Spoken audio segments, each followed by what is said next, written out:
welcome to the Charlene Show, a show which talks about taboos, social, cultural, lifestyle, and human interest stories. As you know, we are doing a 16 days of activism against gender-based violence special as we orange the world. And today in studio, I'm joined by a public prosecutor, Mrs. Hazvineyi Rukande. Mrs. Hazvineyi Rukande is an advocate for human and child rights and is in her Master of Laws final year. She also holds a part accounting higher diploma and is still going. The 2021 theme for 16 days of activism against gender-based violence is better relations between men and women. So today, Mrs. Rukande is going to be sharing with us issues to do with domestic violence, gender-based violence, and children. Mrs. Rukande, welcome to the show. Hello, Charlene. Thank you for having me. I am very well. Thank you for coming through. So, I guess the first question I would like to ask is there equal protection between boys and girls when it comes to gender-based violence? Okay, I feel that in terms of the law, there is equal protection because the law offers equal protection between both male and female victims of gender-based violence. But when it comes to the society at large, we've been raised in a society and culture where the male child is believed or taught to be strong and to hold on to things. So the society and the traditions and culture that we have been raised in doesn't really protect the male child as much as it protects the female child. There's an imbalance there, but the law is doing its best. It has done its best to provide an equal framework and a balance between the male and the female in terms of protection against gender-based violence. Okay, and affirmative action, do you feel it's doing justice to sexual and gender-based violence issues? Well, affirmative action has been doing justice to a certain extent because when we look at our past, Africa as a whole, being influenced and affected by colonialism and apartheid, we've been dealing with a minority that has been disadvantaged, that needed protection and revival, and maybe to say that they needed to be brought to the same level as the advantaged as they were disadvantaged. But now, with the modernization of things, with the way things have progressed, transformative constitutionalism has sort of changed in a way that the male and the female have sort of gotten to an equal footing as opposed to our history during colonialism and in times when the black minority was disadvantaged. Now we have a situation where the female can be more educated and advantaged as opposed to the male, unlike in the past. So you do realize that affirmative action was a good initiative, but I do believe that the Constitution, in terms of trying to educate the female or the girl child, should also, instead of just remaining transformative, should be informative, in the sense that it should look at the female as it has already done, putting a female at an equal footing with the male. It should also look at the modernization of things, the way we have changed, the progress we have made from colonialism. Women are more empowered now, and you do realize that the boy child or the male is also facing the same problems that the female has been facing all this time. They are facing the same violence. You do realize that nowadays you see that the boy child is being sodomized and victimized or even raped by a female. Those are issues that were being addressed by affirmative action. Even when it comes to education and job opportunities, you do realize that now we've got more empowered women than men in society. So to a certain extent, affirmative action, though being a very good initiative, I think now should be more modernized, to accommodate the changes that have happened over the years. So it should be brought to a balance. There should be some sort of adjustment to affirmative action that allows the male and the female to be at an equal footing, because to a certain extent we've managed to adopt that balance. We've managed to tip the scale to empower the woman. So the women and the children have been empowered. Human rights trajectory has taken us far in terms of the past grievances that we had, the disadvantages that the girl child and the woman or the child in general had. So things like that should be addressed. Affirmative action should be adjusted to fit and conform with the changes that now exist in our society, in our modern society. Okay. Well, we do have policies that are there, that are existent in our law and legal framework. You can look at the criminal code. It does, the Criminal Codification Act, it does protect children against gender-based violence. In terms of, you look at Section 70, sexual intercourse with a minor child. You look at some sections that deal with indecent assault. You look at Section 64 and 65 of the Criminal Code. You do realize that we are doing our best.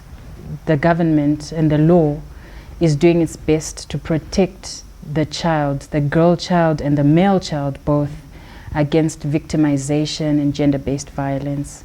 Okay. And now we see a rise in cases of suicide amongst young people. Every time you go on social media, there's a young person who has committed suicide. Do you think there's a link between suicide of young people and gender-based violence? That is indeed an issue and a challenge, and it's a very sad situation that we have going around our country, the region, and on a global scale. Gender-based violence does in fact have a direct link, and it does contribute. It's a major contributing factor to these issues of suicide, cases of suicide, because you do find that most of these children that commit suicide have written notes, have tried to talk to someone and failed to communicate their grievances and their anger issues, and it dates back it gets back home, it hits back home. You see, when they're dead, then you hear someone saying the father or the mother was abusing the child, or the aunt, the uncle, or whoever it is was abusing the child. These things, they come to light only after these children or these people have actually committed suicide, which brings us back to another issue of mental stability. We have an issue where we've got a state of disorientation that these victims of gender-based violence get to, and no one is there to help them out. They feel as if they're not protected, they feel as if they are alone.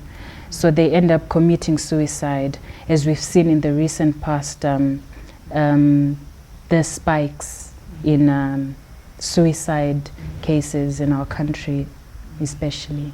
So are there any legal, is there any legal protection that is available to young people when it comes to the effects of gender-based violence? There is indeed legal protection. In terms of the law, like I said before, we have acts that protect children against gender-based violence. It's explicit in the Constitution. Section 18 of the Constitution protects the child. We've got our 2013 Constitution has brought the child into the framework to offer constitutional protection against all sorts and forms of abuse of children, and to protect their rights. And on a regional scale, we've got the African Charter that protects children's rights as well. So children legally are protected, definitely. Other acts, Domestic Violence Act, it does protect the child against gender-based violence. And there are other frameworks that protect the child. For example, the government, through social welfare, is protecting the child against gender-based violence. And then there are other organizations, non-governmental organizations, that do protect the child against abuse, gender-based violence, like the Child Line. The Msasa Project is also doing a very good job. Zimbabwean Lawyers for Human Rights. So all those organizations and our legal framework at most are doing their best to address these issues.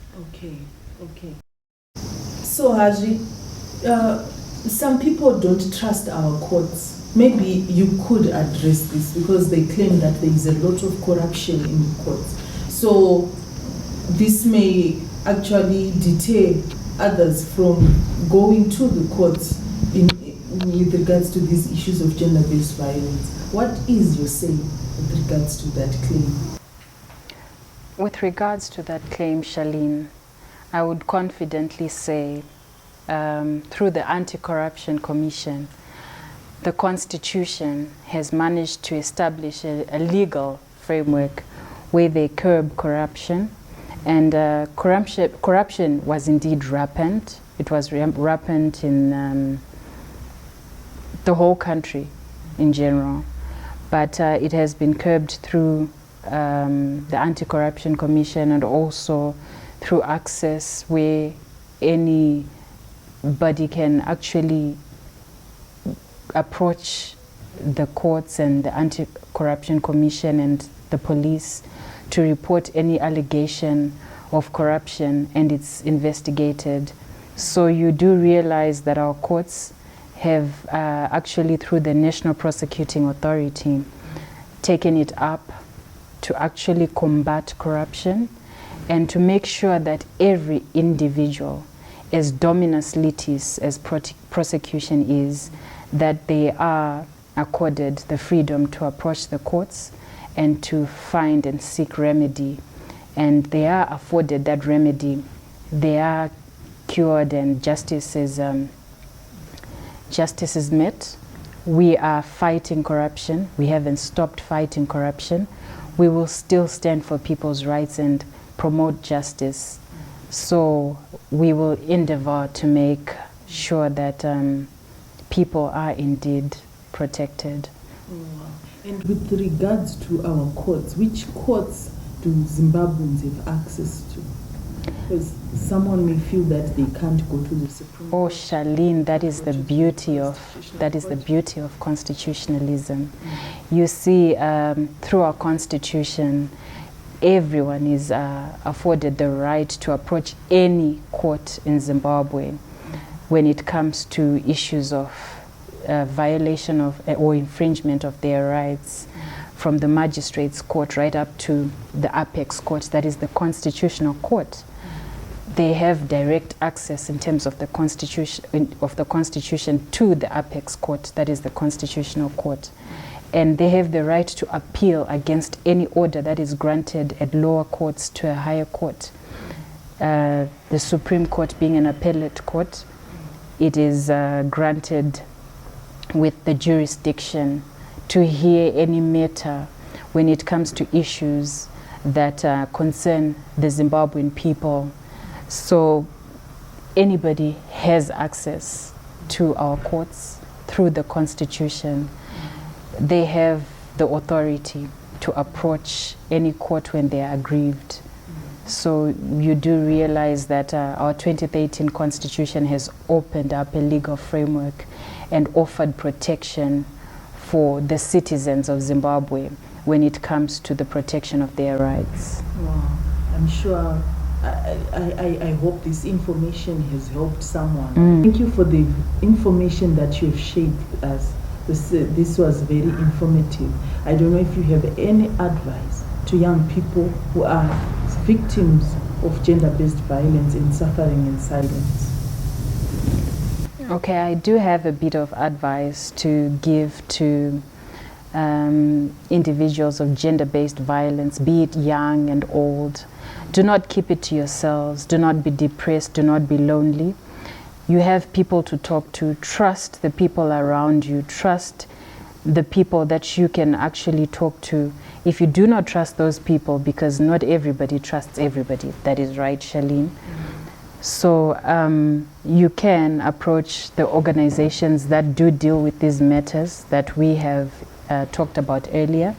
You can approach them. You can approach the police to report any issues of gender-based violence where you feel that your rights have been violated. Feel free to approach the police and to approach our courts to deal with these matters, because we do care for you, we do care about you, and you have the right to have your rights heard, to have your rights protected constitutionally. And it is our mandate as a people, as a society, to protect each other and to protect our children, our women, our men against any form of gender-based violence equally, because our constitution does tell us that equality is what we are addressing at the moment, and we do care that all people are equal and enjoy the same freedoms as any other person in our country. So feel free, report, and do not hesitate to seek justice where justice is needed. Thank you so much, Haji. That was Hazvineyi Rukande, who is a human and child rights advocate, a public prosecutor, and a registered legal practitioner here in Zimbabwe. And as you heard for yourselves, I don't think there is anything more I can add to that. The message still remains the same. Do not suffer alone in silence. Our courts are there to help you, and there is no court that you do not have access to. Let us use our legal justice system. Let us use our legal justice system and fight gender-based violence. Until we meet again, goodbye.